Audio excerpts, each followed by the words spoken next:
Agentes econômicos são as pessoas, os agentes econômicos são as pessoas que interagem dentro da ciência econômica. Geralmente, nós utilizamos 4 agentes econômicos.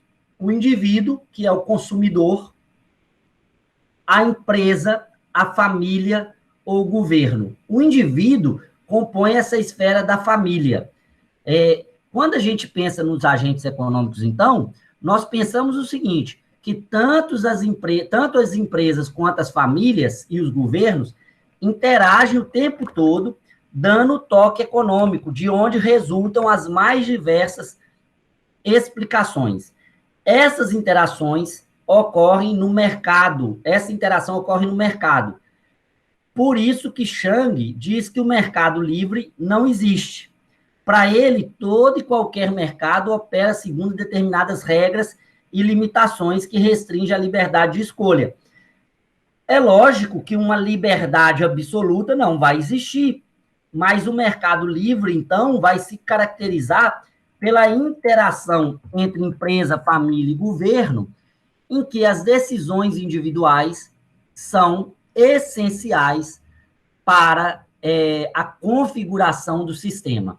Então, quando nós estamos falando nos agentes econômicos, nós estamos falando nos indivíduos que formam em si famílias, ou seja, agrupamentos sociais que se responsabilizam um pelo outro.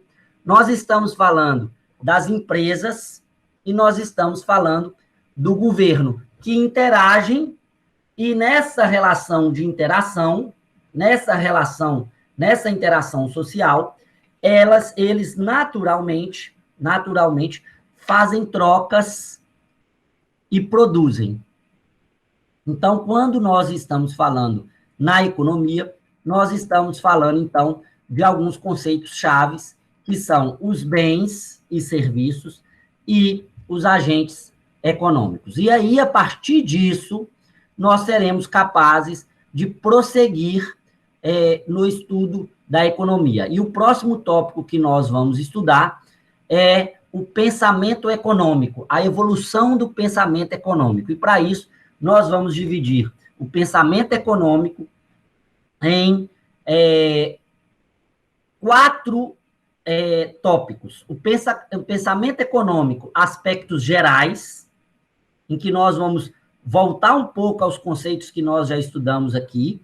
Nós vamos estudar o pensamento econômico sobre a evolução teórica do pensamento econômico, e aí nós vamos estudar, basicamente, 4 economistas, o Adam Smith, o David Ricardo, o Karl Marx e o Keynes.